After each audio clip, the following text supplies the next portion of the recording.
يهده الله فلا مضل له ومن يضلل فلا هادي له وأشهد أن لا إله إلا الله وحده لا شريك له وأشهد أن محمدا عبده ورسوله صلى الله عليه وآله وسلم يا أيها الذين آمنوا اتقوا الله حق تقاته ولا تموتن إلا وأنتم مسلمون يا أيها الناس اتقوا ربكم الذي خلقكم من نفس واحدة وخلق منها زوجها وبث منهما رجالا كثيرا ونساء واتقوا الله الذي تساءلون به والأرحام إن الله كان عليكم رقيبا يا أيها الذين آمنوا اتقوا الله وقولوا قولا سديدا يصلح لكم أعمالكم ويغفر لكم ذنوبكم ومن يطع الله ورسوله فقد فاز فوزا عظيما أما بعد فإن خير الحديث كتاب الله وخير الهدي هدي محمد صلى الله عليه وآله وسلم وشر الأمور محدثاتها وكل محدثة بدعة وكل بدعة ضلالة وكل ضلالة في النار أعوذ بالله السميع العليم من الشيطان الرجيم بسم الله الرحمن الرحيم من عمل صالحا من ذكر أو أنثى وهو مؤمن فلنحيينه حياة طيبة ولنجزينهم أجرهم بأحسن ما كانوا يعملون ہر قسم کی حمد و ثنا تعریف تمہید اللہ سبحانہ و تعالی کے لیے ہے جو اللہ اس پوری کائنات کا خالق و مالک ہے، رازق ہے، بادشاہ ہے، نفع نقصان کا مالک ہے۔ درود و سلام امام کائنات، امام الانبیاء، خاتم النبیین، ہادی برحق، سرتاج رسل، شافی محشر، سید الاولین والآخرین، جناب محمد رسول اللہ صلی اللہ علیہ وآلہ وسلم کی ذات مبارکہ پر ہوں۔ عزیزان گرامی، آج اللہ کی رحمت اور اس کی توفیق کے ساتھ اس بات کو بیان کیا جائے گا نیک اعمال کی قبولیت کی چند شرائط ہیں، ان شرائط کو قرآن و حدیث کی روشنی میں بیان کیا جائے گا۔ دعا ہے اللہ تعالیٰ سے سننے اور سنانے کے بعد ہم سب کو عمل کرنے کی توفیق عطا فرمائے۔ اللہ سبحانہ و تعالیٰ نے فرمایا من عمل صالحا من ذکر او انثى وهو مؤمن، جو بھی نیک عمل کرے خواہ وہ مرد ہے یا عورت ہے،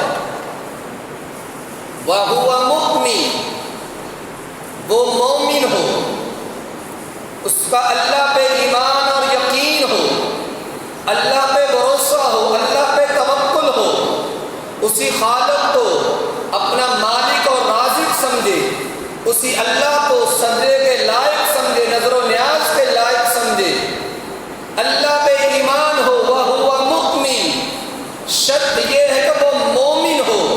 پہلی شرط ایمان ہے۔ ایمان کیا ہے؟ زبان سے اللہ کی وحدانیت، اللہ کی ربوبیت کا اقرار کرنا اور دل سے تصدیق کرنا اور اپنے وجود کے ذریعے اس اللہ کی فرما برداری کرنا، اس چیز کا نام ایمان ہے۔ آج تو ہمارے معاشرے کے اندر اکثریت لوگوں کو یہ پتہ ہی نہیں کہ ایمان کتنی چیزوں پر ہم نے لے کر آنا ہے۔ حدیث جبرائیل ہے، لمبی حدیث ہے، سیدنا عمر رضی اللہ تعالی عنہ سے روایت ہے۔ جبرائیل علیہ السلام انسانی شکل میں آتے ہیں اور آپ صلی اللہ علیہ وسلم سے چند سوالات کرتے ہیں، اسلام کے بارے میں پوچھا جاتا ہے، آپ بتاتے ہیں 5 ارکان اسلام کے بتاتے ہیں، نماز کو قائم کرنا، زکوٰۃ کو ادا کرنا، اللہ کی توحید کا اقرار کرنا، روزہ رکھنا اور بیت اللہ کا حج کرنا۔ قال صدقت، آپ نے سچ کہا ہے۔ سیدنا عمر رضی اللہ تعالیٰ عنہ فرماتے ہیں ہم پریشان ہوئے، عجیب بندہ ہے، خود سوال کرتا خود ہی تصدیق کرتا ہے۔ اور روایت کے شروع میں ہے، فرماتے ہیں ہم میں سے کوئی اس کو پہچانتا نہیں وہ کون آدمی ہے، اور اس پر کسی قسم کے سفر کے آثار بھی موجود نہیں تھے۔ پھر ایمان کے بارے میں پوچھا گیا، ایمان کیا ہے؟ اخبرنی عن الایمان، اے اللہ کے پیغمبر مجھے ایمان کے بارے میں بتائیں۔ تو آپ نے 6 چیزوں کو بیان کیا۔ اللہ پہ ایمان لے کر آنا، اللہ کے فرشتوں پر ایمان لے کر آنا، اللہ کی کتابوں پر ایمان لے کر آنا، اللہ کے پیغمبروں پر ایمان لے کر آنا، قیامت کے دن پر ایمان رکھنا کہ مرنے کے بعد میں نے ایک دن اللہ کے حضور کھڑے ہونا، اللہ کی عدالت قائم ہونی ہے۔ اور چھٹی چیز وَتُؤْمِنَ بِالْقَدْرِ خَيْرِهِ وَشَرِّهِ، ہم اللہ پہ ایمان لے آتے ہیں، قیامت کے دن پر بھی ایمان لے آتے ہیں، فرشتوں پر بھی ایمان ہے، اور وہ اللہ کی نوری مخلوق ہے، ساری کتابوں پر ہمارا ایمان ہے، سچی اللہ کی کتابیں ہیں، سارے انبیاء پر بھی ہمارا ایمان ہے۔ مگر جو چھٹی چیز ہے نا، جب انسان پر کوئی مصیبت، دکھ یا پریشانی آتی ہے نا، اس وقت انسان کا پتہ چلتا ہے۔ جب کوئی پریشانی مصیبت آتی تو کہتا ہے یہ فلاں آدمی کی وجہ سے آئی ہے، کاروبار میں خسارہ پڑ جائے تو فلاں آدمی کو ذمہ دار ٹھہرا دیتا ہے، کوئی نقصان ہو جائے تو کہتا فلاں کی وجہ سے یہ میرا نقصان ہوا، نعوذ باللہ، اللہ تعالیٰ کی پناہ۔ آپ صلی اللہ علیہ وسلم نے فرمایا چھٹی چیز وَتُؤْمِنَ بِالْقَدْرِ خَيْرِهِ وَشَرِّهِ، اللہ کی نعمت دے دے انسان کے لیے میرے اللہ نے مجھے نعمت عطا کی ہے۔ اگر کوئی پریشانی مصیبت آ جائے، انسان اپنی زبان سے اقرار کرے یہ میرے اللہ کی طرف سے مجھ پر آزمائش آئی ہے، اور اللہ سے یہ دعا کرتا ہے اللہ اس آزمائش کی گھڑی میں مجھے ثابت قدمی عطا فرما۔ سب سے پہلی شرط ایمان، من عمل صالحا من ذکر او انثى وهو مؤمن، وہ مومن ہو، فَلَنُحْيِيَنَّهُ حَيَاةً طَيِّبَةً وَلَنَجْزِيَنَّهُمْ أَجْرَهُمْ بِأَحْسَنِ مَا كَانُوا يَعْمَلُونَ۔ ذرا ہم اس آیت پر غور کریں۔ اللہ سبحانہ و تعالیٰ فرماتے ہیں جو میرا بندہ میری فرما برداری کرتا ہے، میری اطاعت کرتا ہے، میرے پیغمبر کی اطاعت کرتا ہے، میری بندگی کرتا ہے، فَلَنُحْيِيَنَّهُ حَيَاةً طَيِّبَةً، ہم اس کو پاکیزہ زندگی، پرسکون کی زندگی عطا فرما دیتے ہیں۔ ہر طرح کے دکھ، پریشانیاں، مصیبتیں اس سے دور کر دیتے ہیں۔ اور آج یہی چیز ہے، ہم ذرا غور کریں، مسجدیں ویران نظر آتی ہیں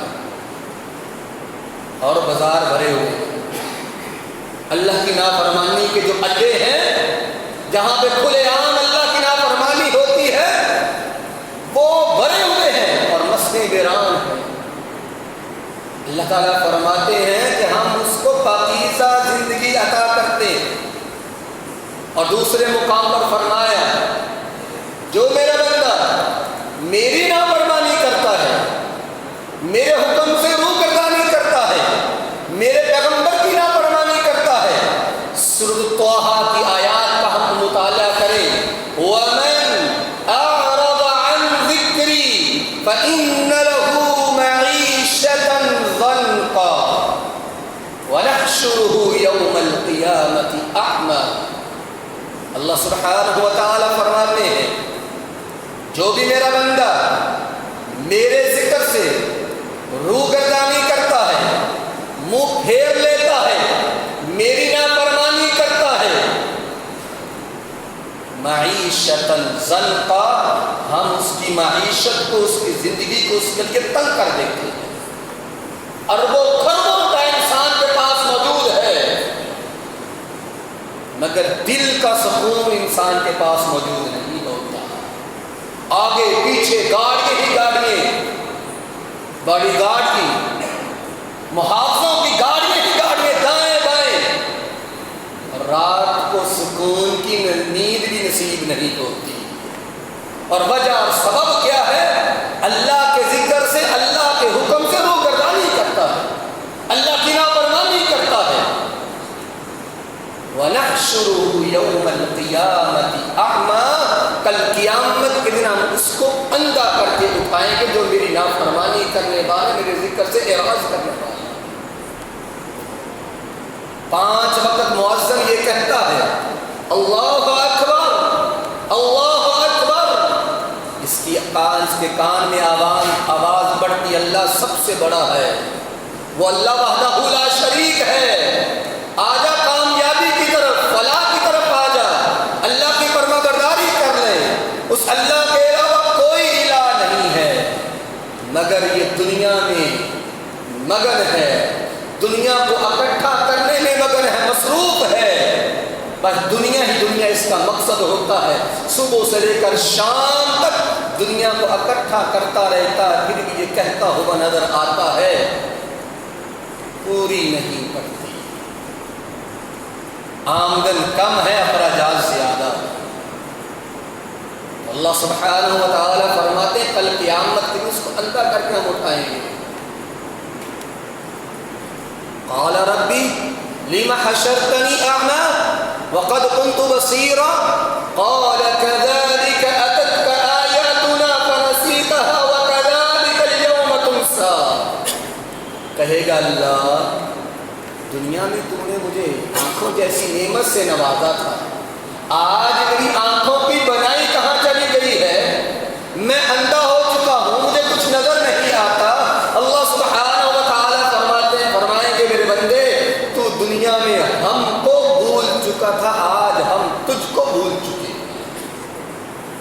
اللہ تعالیٰ ہمیں قیامت کی ہولناکیوں سے محفوظ فرمائے، حشر کے میدان کی سختیوں سے محفوظ فرمائے۔ تو اللہ سبحانہ و تعالیٰ فرماتے ہیں فَلَنُحْيِيَنَّهُ حَيَاةً طَيِّبَةً، جو میری فرما برداری کرتا ہے ہم اس کی زندگی کو پاکیزہ بنا دیتے ہیں، پرسکون بنا دیتے ہیں۔ وَلَنَجْزِيَنَّهُمْ أَجْرَهُمْ بِأَحْسَنِ مَا كَانُوا يَعْمَلُونَ، اور ہم ان کو ضرور بضرور بدلہ دیں گے، ان نیک اعمال کا بدلہ دیں گے، کل قیامت کے دن جنت جیسی نعمت عطا فرمائے گی۔ جس جنت کی ایک نعمت کو دیکھے گا یا دوسری نعمت کو دیکھے گا پہلی نعمت کو بھول جائے گا، وہ کون کسی کی۔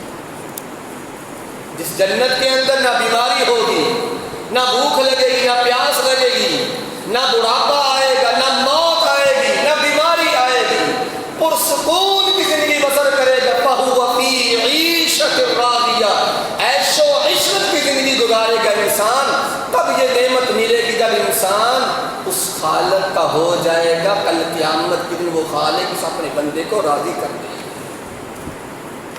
اس لیے اللہ سبحانہ و تعالیٰ سے دعا ہے کہ اللہ تعالیٰ ہمیں دین حق کی سمجھ عطا فرمائے اور اس مقصد کو بھی یاد کرنے کی توفیق عطا فرمائے جس مقصد کے لیے اللہ تعالیٰ نے ہمیں دنیا میں بھیجا ہے۔ وہ مقصد کیا ہے؟ کس مقصد کے لیے ہمیں اللہ تعالیٰ نے بھیجا؟ یہ کاروبار، یہ سب انسان کی ضروریات ہیں، انسان کی خواہشات ہیں۔ اصل مقصد اللہ تعالیٰ نے انسان کو بنانے کا مقصد یہ بیان کیا وَمَا خَلَقْتُ الْجِنَّ وَالْإِنسَ إِلَّا لِيَعْبُدُونِ۔ حدیث قدسی پر ذرا غور کرنا، اللہ سبحانہ و تعالیٰ فرماتے ہیں یا بنی آدم تفرغ لعبادتی املأ صدرک غنى واسد فقرک، اے ابن آدم کے بیٹے اپنے آپ کو فارغ کر لیں میری عبادت کے لیے، میری بندگی کے لیے، میری فرما برداری کے لیے۔ میں تجھے 2 نعمتوں سے نوازوں گا۔ وہ 2 نعمتیں، وہ 2 خواہشیں ہر انسان کی ہیں۔ پہلی نعمت املک صدرک غنی، میں تیرے دل کو غنا تمنگری سے بھر دوں گا، تجھے دل کا غنی کر دوں گا، مالا مال کر دوں گا، واسد فقرک، اور تجھ سے تیرے فقیری اور محتاجی کو میں دور کر دوں گا۔ شرط یہ ہے تفرغ لعبادتی، اپنے آپ کو فارغ کر لیں میری بندگی کے لیے، میری فرما برداری کے لیے۔ اور آگے فرمایا اگر تم نے ایسے نہ کیا، ملأت صدرک شغلا ولم اسد فقرک، میرے بندے اگر تو نے اپنے آپ کو میری بندگی، میری فرما برداری کے لیے فارغ نہ کیا، میں تیرے دل کو اشغال کے ساتھ بھر دوں گا، دنیا کے کاموں میں تجھے مصروف کر دوں گا، ایک کام سمیٹے گا دوسرے کام کی تجھے فکر ہو جائے گی، ابھی میں نے وہ بھی کرنا، صبح سے لے کر شام تک کام کرتا رہے گا، مگر پھر بھی تیرے کام ختم نہیں ہوں گے۔ وجہ کیا ہے کہ تو نے اپنے آپ کو میری بندگی، میری فرما برداری کے لیے فارغ نہیں کیا، میری عبادت کے لیے فارغ نہیں کیا، تو میرے سامنے جھکا ہی نہیں، میری حمد کو بیان نہیں کیا، میری تعریفات بیان نہیں کی، میری ثنائیں بیان نہیں کی، اور تجھ سے کبھی بھی فقیری اور محتاجی کو کبھی دور نہیں کرتا، ہمیشہ لوگوں کے سامنے جھولی پھیلاتا ہوا نظر آئے گا۔ اور آج ہمارے حکمرانوں کا بھی یہی حال ہے، غیر مسلموں کے سامنے جھولیاں پھیلاتے ہوئے نظر آتے ہیں، اس اللہ کے سامنے جھولی نہیں پھیلاتے، اس اللہ سے نہیں مانگتے، غیروں سے مانگتے ہیں۔ جب انسان اپنے رب کو بھول جاتا ہے، اپنے خالق کو بھول جاتا ہے، غیروں کو اپنا مددگار سمجھتا ہے، پھر انسان پر اس طرح عذاب آتا ہے۔ اس اللہ تعالیٰ سے دعا ہے کہ اللہ تعالیٰ ہمیں اپنے مقصد کو یاد رکھنے کی توفیق عطا فرمائے، جس مقصد کے لیے اللہ تعالیٰ نے ہمیں دنیا میں بھیجا۔ دوسری شرط اخلاص، نیت کو خالص کرنا، ایمان، اخلاص، نیت کو خالص کر کے انسان جو بھی نیک عمل کرتا ہے وہ اللہ کے ہاں قبول ہوتا ہے۔ اللہ تعالیٰ نے قرآن مجید میں فرمایا قل انی امرت ان اعبد اللہ مخلصا لہ الدین وما امروا الا لیعبدوا اللہ مخلصین لہ الدین قل ان صلاتی ونسکی ومحیای ومماتی للہ رب العالمین۔ رسول کریم صلی اللہ علیہ وسلم نے فرمایا ان اللہ لا يقبل من العمل الا ما كان له خالصا وابتغي به وجهه، اللہ سبحانہ و تعالی اپنے بندے کا کوئی بھی عمل قبول نہیں کرتے مگر وہ عمل جو خالصتاً اللہ کی رضا کے لیے اس نے عمل کیا۔ جب انسان نیت کو خالص کر کے نیک عمل کرتا ہے اللہ قبولیت سے نوازتے ہیں۔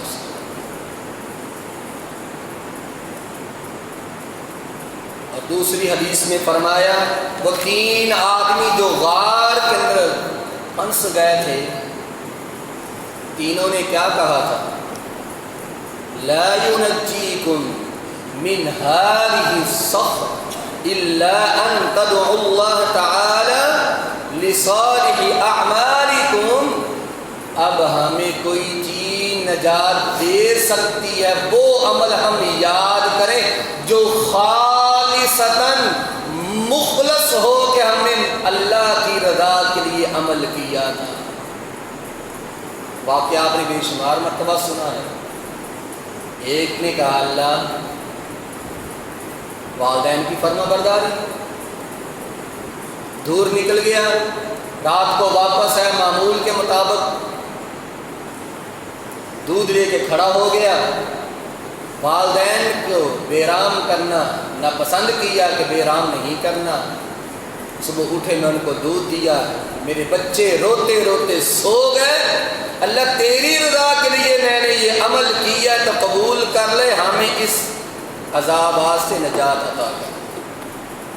دوسرے نے کہا اللہ تو جانتا ہے فلاں آدمی تھا، مزدور تھا، مزدوری طے تھی، جب میں نے اس کو مزدوری دی اس نے کہا یہ میں نے پیسے نہیں لینے، یہ کم ہے۔ میں نے کہا بھائی یہ تیری اور میری مزدوری اتنی طے ہوئی تھی، اس نے رکھ دی، چلا گیا۔ میں نے اس کی ایک بکری خریدی، ایک وقت آیا دوبارہ میرے پاس آیا، حالات نے اس کو مجبور کیا، مجھ سے پیسے مانگے۔ میں نے کہا یہ جتنی بکریاں کھری ساری کی ساری لے جو یہ تیری ہیں، ایک بکری نہ چھوڑنا۔ تعجب سے کہتا اس دن تو چند درہم یا دینار دینے سے مجھے یہ کہہ رہا تھا، آج ساری بکریاں دے رہا ہے۔ اللہ تیری رضا کے لیے عمل کیا۔ تیسرے نے کہا اللہ میں زنا کے بالکل قریب تھا، تیری بندی نے مجھے ڈرایا، میں نے وہ پیسے بھی دے دیے، اس گناہ کو چھوڑ دیا تیری رضا کے لیے۔ جب یہ تین اعمال اللہ کی رضا کے لیے تینوں نے کیے تھے، اللہ کے حضور پیش کیے، وہ اتنی بڑی چٹان جو تھی، پتھر تھا، وہ پیچھے ہٹ گیا۔ معلوم یہ ہوا کہ انسان اللہ کی رضا کے لیے جو بھی نیک عمل کرتا ہے اس کا وسیلہ دے کر اللہ سے مانگے، اللہ عطا کرتا ہے۔ نیک عمل کا وسیلہ دے کر اللہ کو اللہ سے مانگے، اللہ عطا فرماتا ہے۔ اور اسی طرح اگر انسان مخلص نہیں ہوتا، ریاکاری، دکھاوا، شہرت آ جاتی ہے، تو رسول کریم صلی اللہ علیہ وسلم نے جو بھی حدیث بیان کی، تین آدمیوں کو سب سے پہلے جہنم میں پھینکا جائے گا، سخی ہوگا، شہید ہوگا، عالم دین۔ تینوں عمل بہت بڑے عمل ہیں، تینوں سے اللہ تعالیٰ پوچھیں گے۔ سخی سے پوچھیں گے میرے بندے میں نے تجھے مال جیسی نعمت عطا کی تھی، بتا تو نے میرے لیے کیا کیا؟ وہ کہے گا اللہ دن رات تیرے راستے میں مال خرچ کرتا رہا۔ اللہ تعالیٰ کہیں گے کذبت، حالانکہ اللہ تعالیٰ جانتے ہیں سب کچھ، انہ علیم بذات الصدور، وہ اللہ تعالیٰ دلوں کی باتوں کو جانتا ہے، اس کے باوجود پوچھ کیا کرے گا؟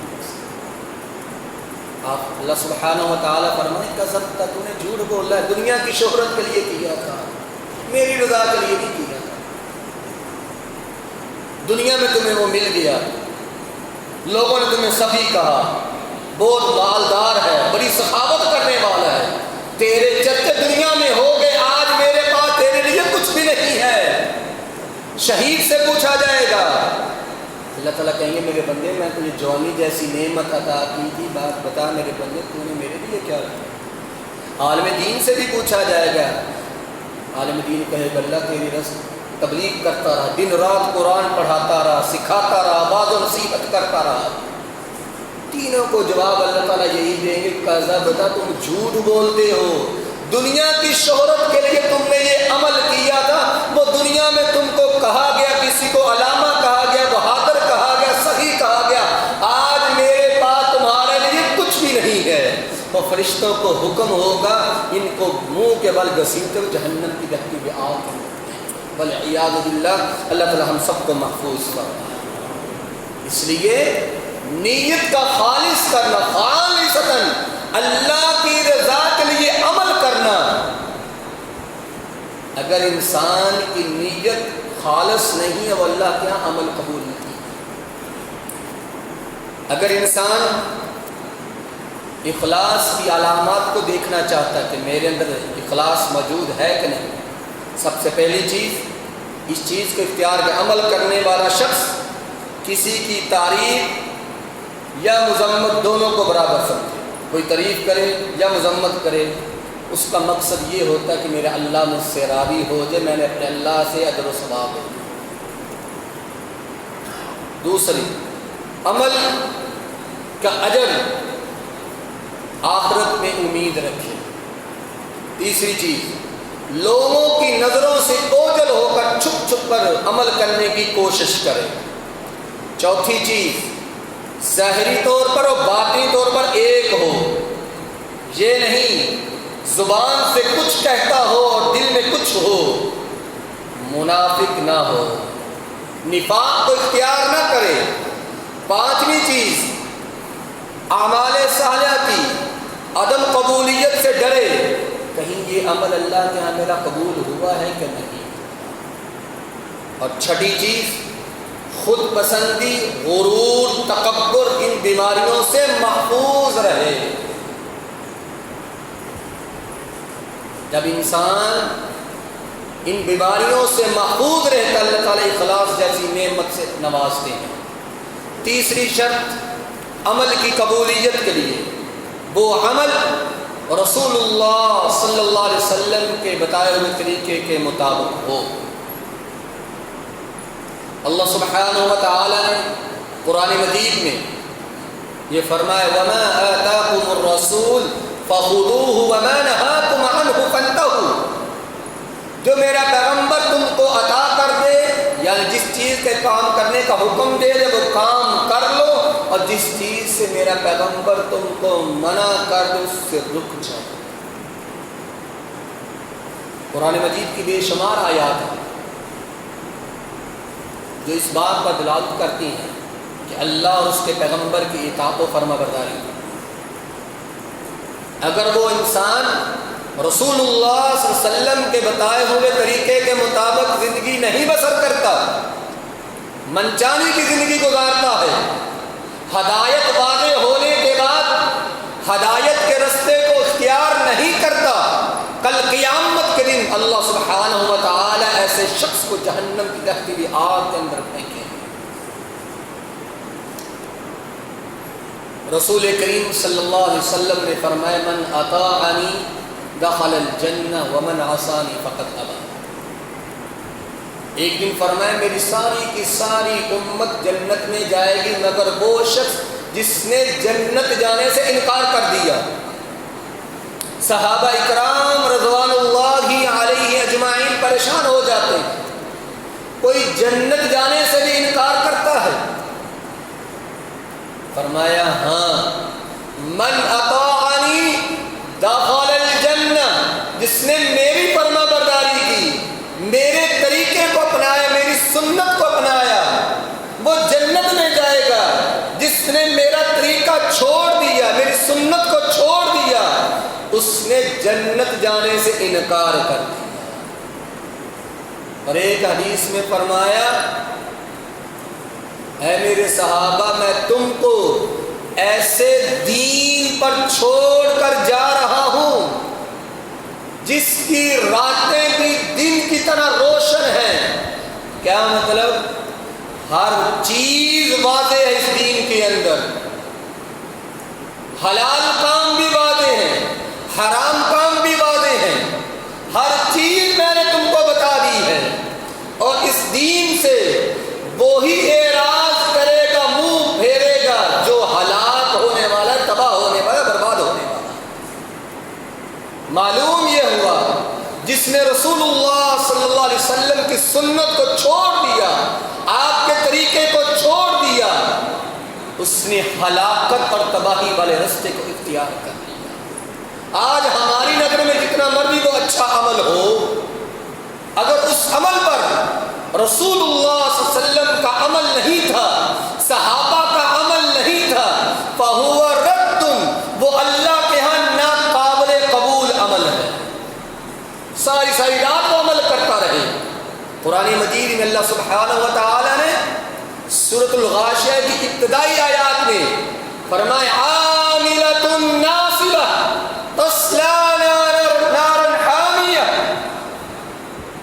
عمل کر کر کے تھک جانے والی جان کل قیامت کے دن جہنم کی تہتی ہوئی آگ کے اندر جائے گی۔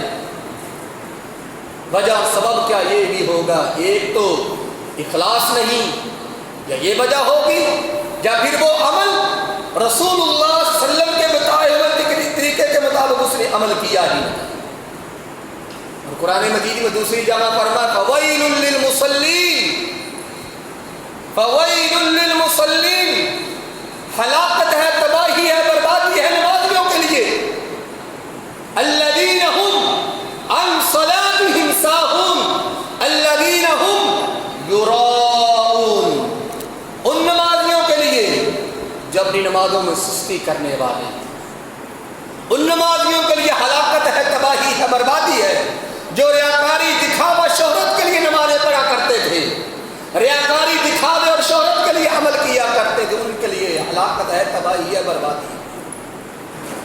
معلوم یہ ہوا کہ انسان اگر کامیابی چاہتا ہے تو رسول اللہ صلی اللہ علیہ وسلم کے طریقے کے مطابق عمل کرے۔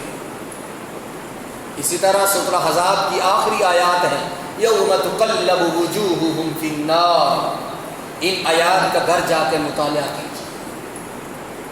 جو آج ہم کہتے ہیں نا میرا فلاں راضی نہیں ہوتا، میرا فلاں رشتہ دار مجھ سے ناراض ہو جائے گا، باپ کہتا بیٹا ناراض ہو جائے گا، بیٹا کہتا باپ ناراض ہو جائے گا، خاندان والے چھوڑ دیں گے، قبیلے والے چھوڑ دیں گے، ان آیات کا گھر جا کے مطالعہ کیجیے۔ یوم تقلب وجوہہم فی النار یقولون یا لیتنا اطعنا اللہ واطعنا الرسول وقالوا ربنا انا اطعنا سادتنا وکبراءنا فاضلونا السبیل ربنا آتهم ضعفین من العذاب والعنهم لعنا کبیرا۔ ان آیات کا ذرا مطالعہ کیجیے گا۔ اللہ تعالیٰ سے دعا ہے کہ اللہ تعالیٰ ہمیں ہر وہ عمل نیک عمل رسول اللہ صلی اللہ علیہ وسلم کے طریقے کے مطابق کرنے کے اللہ تعالیٰ ہمیں توفیق عطا فرمائے۔ چوتھی شرط صحیح مسلم کی حدیث، لمبی حدیث ہے، رزق حلال، حلال کا رزق ہو۔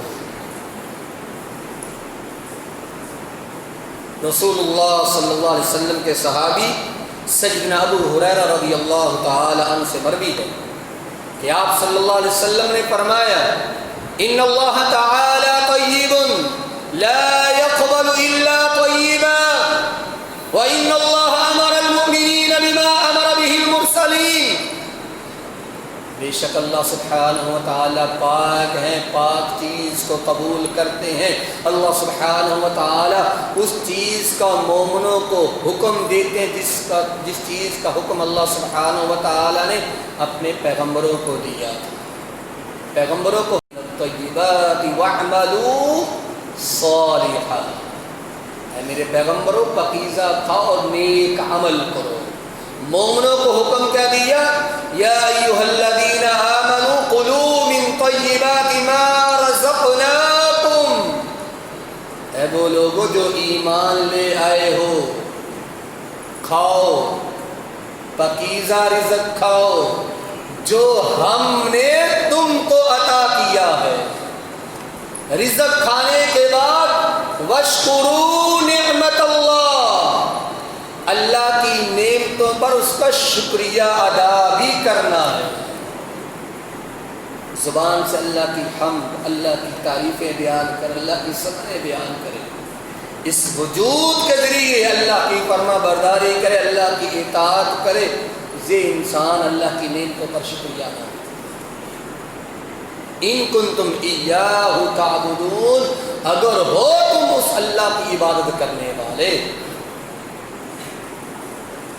اور دوسرے مقام پر فرمایا اگر تم میری نعمتوں پر ناشکری کرو گے لئن شکرتم لازیدنکم ولئن کفرتم ان عذابی لشدید، اگر تم میرا شکریہ ادا کرو گے میں تمہیں اور نعمتیں عطا کروں گا، اگر میرے ساتھ ناشکری والا معاملہ اختیار کرو گے جو میں نے نعمتیں دی ہیں وہ بھی لے لوں گا، چھین لوں گا، اور جو نعمتیں ابھی دینی ہیں وہ روک لوں گا۔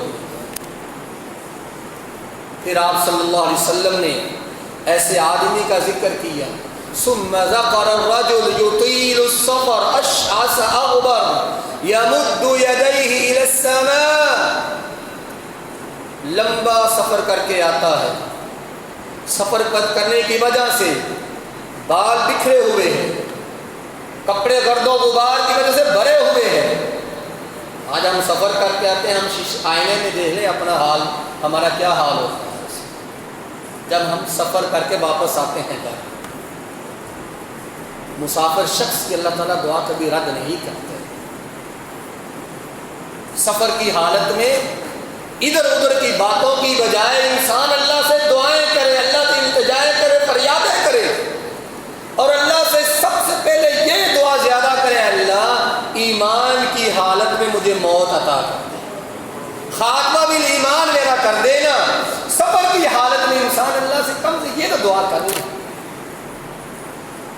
لمبا سفر کر کے آتا ہے، آسمان کی طرح اپنے ہاتھوں کی اس طرح بلند کرتا ہے، یا ربی یا ربی یا ربی، اے میرے رب، اے میرے خالق، اے میرے مالک، اے میرے رازق، اے میرے بادشاہ، مجھے فلاں نعمت بھی دے دے، میری فلاں پریشانی بھی دور کر دے، میرا کاروبار سیدھا کر دے۔ یہ انسان کی خواہشات ہوتی ہیں نا، جب بھی دعا کرتا تو اللہ تعالیٰ سے یہ چیزیں مانگتا ہے۔ آسمان سے آواز آتی ہے، وَمَطْعَمُهُ حَرَامٌ وَمَشْرَبُهُ حَرَامٌ وَمَلْبَسُهُ حَرَامٌ وَغُذِيَ بِالْحَرَامِ۔ میرے بندے، تیرا پینا بھی حرام کی کمائی کا، تیرا کھانا بھی حرام کی کمائی کا، تیرا پہننا بھی حرام کی کمائی کا، تیری پرورش بھی حرام کی کمائی سے ہوئی ہے۔ فَأَنَّىٰ يُسْتَجَابُ لِذَٰلِكَ، میرے بندے بتا میں تیری دعاؤں کو کیسے قبول کروں؟ معلوم یہ ہوا جتنی مرضی نمازیں پڑھتا رہے، تہجدیں پڑھتا رہے، اگر رزق حلال کا نہیں ہے اس کی کوئی بھی عبادت اللہ کے ہاں قبول نہیں ہے۔ رسول کریم صلی اللہ علیہ وسلم نے فرمایا، یأتی علی الناس زمان لا یبالی المرء ما اخذ امن الحلال ام من الحرام، لوگوں پر ایسا زمانہ آئے گا جب لوگ مال کو حاصل کریں گے یہ نہیں سوچیں گے حلال طریقے سے میں مال کو حاصل کیا کہ حرام طریقے سے مال کو حاصل کیا۔ اور آج یہ چیز ہمارے معاشرے میں عام ہے، یہی سوچ ہوتی ہے کہ مال آنا چاہیے، جیسے بھی آئے آنا چاہیے بس۔ اللہ تعالیٰ رزق حلال وافر ہم سب کو عطا فرمائے۔ نیکیوں سے محرومی اور انسان گناہوں کا بوجھ کل قیامت کے دن اٹھائے گا اگر انسان کا رزق حلال کا نہیں۔ رسول اللہ صلی اللہ علیہ وسلم کی حدیث لمبی ہے، آپ صلی اللہ علیہ وسلم نے ایک دن صحابہ سے پوچھا، اتدرون ما المفلس، کیا تم جانتے ہو مفلس کون ہے؟ فرمایا من لا درہم ولا متاع، اے اللہ کے رسول جس کے بعد درم و دینار نہ ہو، دنیا کا مال و متاع نہ ہو، وہ ہم میں سے مفلس ہے، غریب ہے؟ فرمایا نہیں، ان المفلس من امتی یأتی یوم القیامہ، مفلس شخص میری امت میں سے قیامت کے دن وہ ہوگا بصلاۃ وصیام وزکوٰۃ، نمازیں لے کر آئے گا، صدقہ خیرات لے کر آئے گا، روزے لے کر آئے گا، وَيَأْتِي، آج ہم حقوق العباد کے اندر سوچتے نہیں ہیں، تھوڑا سا کام کسی سے خراب ہو جائے ہم پورا گھر سر پہ اٹھا لیتے ہیں، پورا آفس سر پہ اٹھا لیتے ہیں۔ رسول اللہ صلی اللہ علیہ وسلم نے فرمایا کل قیامت کے دن یہی حاجی، یہی سخی، یہی نمازی، روزے رکھنے والا جب نمازیں لے کر آئے گا، زکاتیں لے کر آئے گا، صدقہ خیرات لے کر آئے گا، روزے لے کر آئے گا، بے شمار نیکیاں اس کے پاس موجود ہوں گی، قد شتم ھذا، اس زبان کے ذریعے کسی کو گالی دی ہوگی، وقذف ھذا، اس زبان کے ذریعے کسی پر بہتان لگایا ہوگا، تہمت لگائی ہوگی، وَأَكَلَ مَالَ ھذا، کسی کا مال ناجائز طریقے سے حاصل کیا ہوگا۔ آج انسان دنیا تو کرتا رہتا، اکٹھی تو کرتا رہتا ہے، پہلے بھی حدیث بیان کر دی ہے کہ انسان یہ نہیں سوچتا کہ حرام طریقے سے کما رہا ہوں کہ حلال طریقے سے کما رہا ہوں۔